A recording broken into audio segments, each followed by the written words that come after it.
Pour motiver votre gamin à travailler ses maths, vous allez devoir agir non pas sur son intelligence, mais sur son désir, bien sûr. Et comme par hypothèse, il n'a pas envie de faire des maths, s'il aimait ça, il n'y aura pas de problème.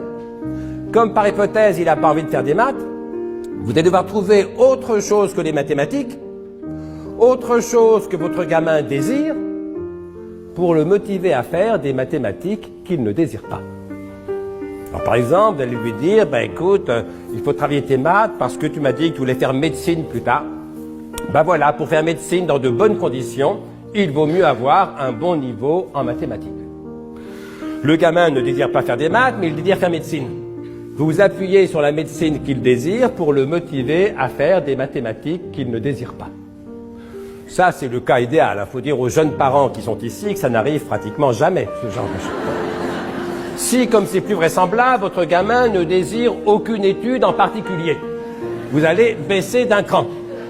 Et vous allez lui dire, il faut travailler tes maths pour faire plaisir à ton père.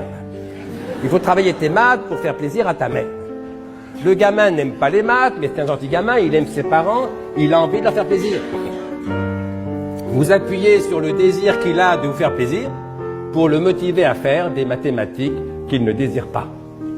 Et si même ça ne marche pas, vous descendez encore d'un cran et vous lui dites, écoute, il faut travailler tes maths parce que si tu as la moyenne à ton prochain contrôle, je t'achète un nouvel ordinateur. D'accord, c'est nul, mais on n'a pas toujours le choix des moyens. Le gamin ne désire pas faire des maths, il désire un nouvel ordinateur.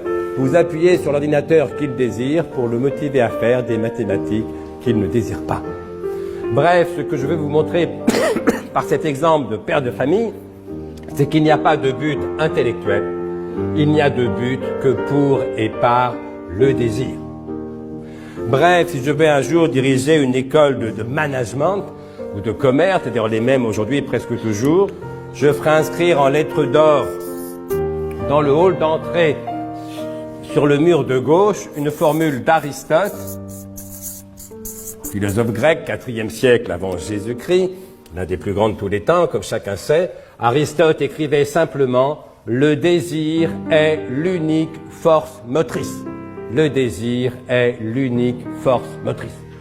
Dans motivation, il y a motif, mais surtout dans motivation, il y a moteur. Le moteur, c'est ce qui meut. Voilà, ce qui meut un homme ou une femme, ce n'est jamais l'intelligence, c'est toujours le désir. L'intelligence permettra de choisir le moyen pour atteindre le but, oui. Mais ce qui vise le but, ce qui en fait un but, c'est pas l'intelligence, c'est le désir.